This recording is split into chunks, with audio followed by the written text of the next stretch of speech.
cambia relativamente poco, quizás nos cambia un poco en el estado de ánimo, pero no mucho más que eso, pero en el mediano plazo nos posiciona en una condición distinta.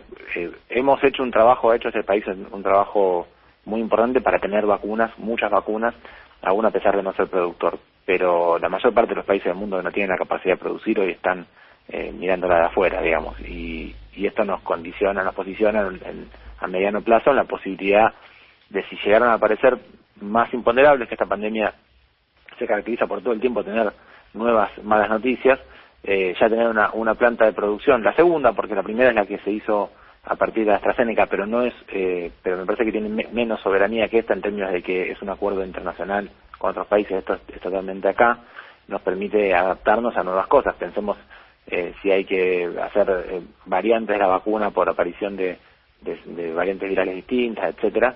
Bueno, creo que nos da soberanía, y me parece que también es producto de una industria farmacéutica que tuvo durante los años de Cristina un acompañamiento fuerte para que invierta, y que hoy tiene la capacidad de hacer ese tipo de cosas. Claro, pero decías recién, en el corto plazo no cambia mucho. El hecho de que se pueda producir 1 millón de dosis a nivel local en junio, ¿no nos cambia, digamos? ¿O bueno, yo junio lo pienso mediano plazo, okay. Porque hoy está muy día a día. Y es un poco lo que estás diciendo vos, que hacías en el editorial. La situación hoy es muy difícil, y tenemos que pelear esta ola que hoy está poniéndonos realmente en una condición muy dificultosa. Claro. Nico, ¿cómo estás? Poli Sabatés te saluda. ¿Qué tal, Poli?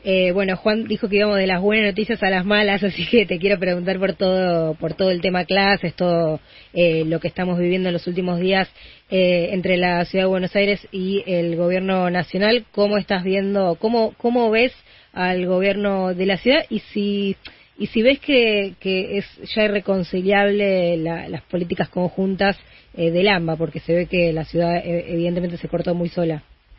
Sí, no debe ser irreconciliable. Nosotros tenemos que poner por delante la necesidad de articular. Tampoco creo que sea la Ciudad de Buenos Aires, creo que es la oposición política, porque hay algunos municipios en la provincia que tienen el mismo liderazgo de Macri, digamos, y que han tomado las mismas actitudes, han intentado continuamente boicotear las decisiones, quizás con menos autonomía jurídica, entonces no lo logran, pero realmente es muy difícil cuando uno tiene que, primero porque la verdad que creo yo que el pueblo no está para este tipo de cosas, la sociedad, la situación realmente crítica no está para este tipo de cosas. Yo me imagino, bueno, y tengo muchos conocidos que están muy graves de salud, y en medio de todo esto estar escuchando este tipo de situaciones, de esta politiquería, a mí me parece que genera enojo, ¿no?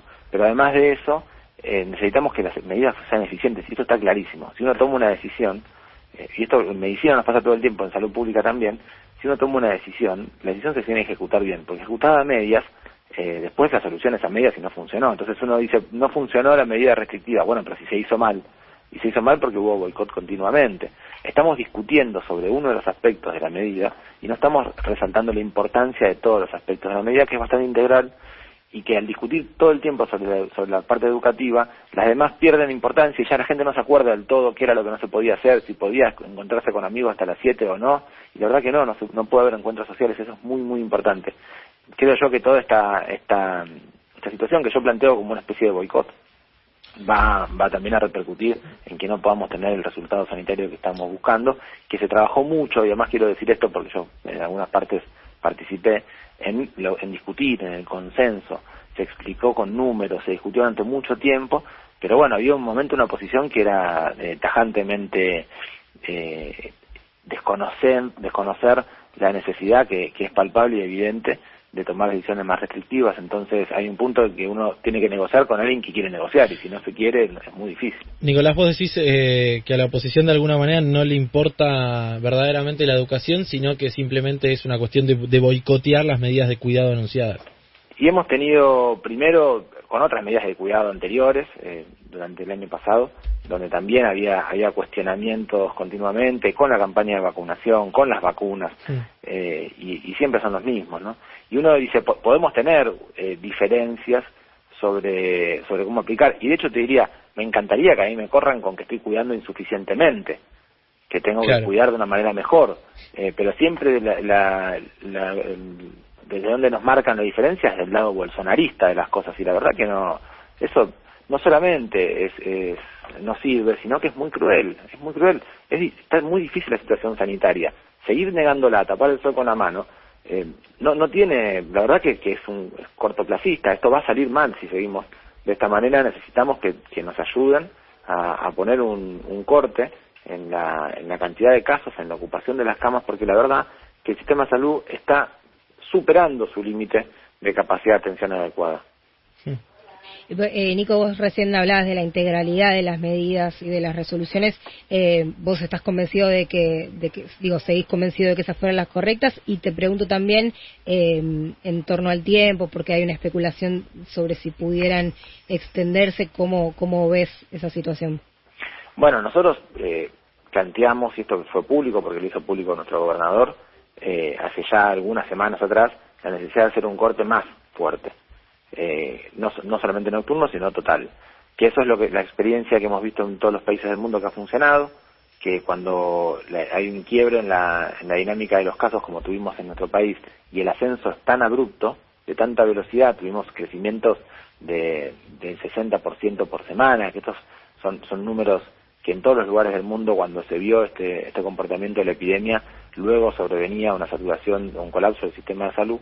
Nosotros ahí pedimos una medida mucho más dura, y se negoció, y se llegó a un punto intermedio, también escuchando la posición de la Ciudad de Buenos Aires en ese intercambio, con la necesidad de tener una unidad en el AMBA. Bueno, pero si ni siquiera hay un punto de acuerdo posible en el medio, es muy difícil. Yo lo que no sé es efectivamente cuál va a ser la eficacia de estas medidas, porque insisto que el boicot tiene impacto. Nosotros teníamos una planificación, una proyección la semana pasada, que son números que hemos discutido y difundido también entre los decisores, que nos mostraba que para fines de mes íbamos a estar cerca de los 50.000 casos diarios, con la proyección que teníamos, simplemente con la proyección que teníamos de los casos. Así que si nosotros antes de fin de mes, o cuando terminan estas 15 días, en vez de estar con 50.000, seguimos con 30.000 o tenemos más o menos los casos que tenemos ahora, de alguna manera la medida es un éxito. Pero es difícil explicarle a una persona que es un éxito cuando no bajaron los casos. Uh-huh. Lo que sucede es que la proyección donde estábamos yendo era una saturación inminente, muy, muy rápida. Hoy estamos con muchos casos que, sostenidos en el tiempo, y no hablo de meses, hablo de semanas, con este volumen de casos, no es posible ser atendidos adecuadamente, por más que estamos todos los días inaugurando camas, todos los días incorporando más equipo a trabajar. Sí, el recurso humano es finito. Y además que no se lo puede correr atrás, es mucho más rápido que nosotros. Ahora, vos decís, con este volumen de casos, o sea, si seguimos en 29.000, 30.000 casos por día, ¿el sistema en semanas colapsa? Sí, en 2 semanas. Hoy ya es muy difícil conseguir una cama para cualquiera en la Ciudad de Buenos Aires y en el conurbano que tenga prepaga, obra social o del sector público en tiempo y forma. Es difícil, hay demoras, y la demora en medicina crítica es pérdida de oportunidad terapéutica, se llega peor a la atención. Y eso ya está sucediendo, que tiene que ver con el nivel de estrés muy grande. Efectivamente, hay camas, pero son difíciles de acceder. Hay un giro cama continuo, cada cama que se desocupa se ocupa inmediatamente porque hay gente esperándola. Esta es la situación en la cual nos encontramos ahora. ¿Qué pasa en los países de la región, otros países cercanos? La mayoría de la gente está en su casa y se consigue un tubo de oxígeno y se queda en su casa, y vemos cómo le va, digamos. A esta situación queremos evitar llegar nosotros, pero estamos en un proceso terrible, que se va a ver, digamos, si no tomamos medidas que reduzcan la cantidad de casos. Terrible, es increíble escucharte. Estamos hablando de Nicolás Crepla, que es el viceministro de Salud de la provincia de Buenos Aires. Es increíble escucharte y pensar que estuvimos los últimos 15 minutos del programa hablando de la ciudad de Buenos Aires, si acata o no acata un fallo de la justicia y si mantiene o no abierta la presencialidad, cuando hay un contraste muy grande, digamos, mientras escuchamos a Horacio Rodríguez Larreta hablar casi como monotema de la presencialidad, te escucho a vos y decís, a este ritmo de casos el sistema colapsa en cuestión de días, y a este ritmo de casos, sin tener en cuenta que puede subir todavía más la curva. ¿qué te pasa a vos, más allá de la cuestión política y que sos un funcionario político y demás? Como sanitarista te lo pregunto, ¿qué te pasa cuando escuchás este tipo de reflexiones, por ejemplo, de los funcionarios del gobierno de la ciudad en medio de una situación que es absolutamente inédita? Digo, ni de cerca estuvimos en la primera ola de un colapso tan inminente como este. No, sin duda no estuvimos ahí. Mira, la verdad que lo que ha pasado en otros países del mundo, ha pasado en Brasil, ha pasado en Estados Unidos. Recuerden a Anthony Fauci teniendo que contradecir al presidente, ¿no? Continuamente. Lo que sucede es que tenemos un sector político que tiene responsabilidad de gobierno, porque además si no tuviera responsabilidad de gobierno no diría bueno, pero tiene responsabilidad de gobierno sobre una jurisdicción que es el epicentro de la epidemia, y que tiene una actitud muy parecida a la de Trump o a la de Bolsonaro, que es tratar de minimizar algo que realmente es muy serio y que es muy importante. No hay experiencia a nivel mundial de una capital que se haya opuesto de esta manera a las restricciones federales tomadas en esos países. No las hay en ningún lugar del mundo, aún a pesar de que en todos lados hay disputas y hay muchísimas capitales que se gobiernan por la oposición. En algún punto, cuando la situación se pone en estas condiciones, porque no hay ningún país del mundo con esta cantidad de casos que tenga las aulas abiertas, que de hecho que no esté en un cierre más grande que el que tiene Argentina, y si uno ve todos los países de la región están todos con un cierre mucho más grande, no solo de clases sino de más actividades, y también en Europa y en todos lados, y me parece que esa tesitura a nosotros nos preocupa mucho. La última, Nicolás, y como siempre, gracias. Si tuvieras que hablar hoy con funcionarios del gobierno de la ciudad, ¿qué les dirías? Que trabajemos juntos, que necesitamos información transparente.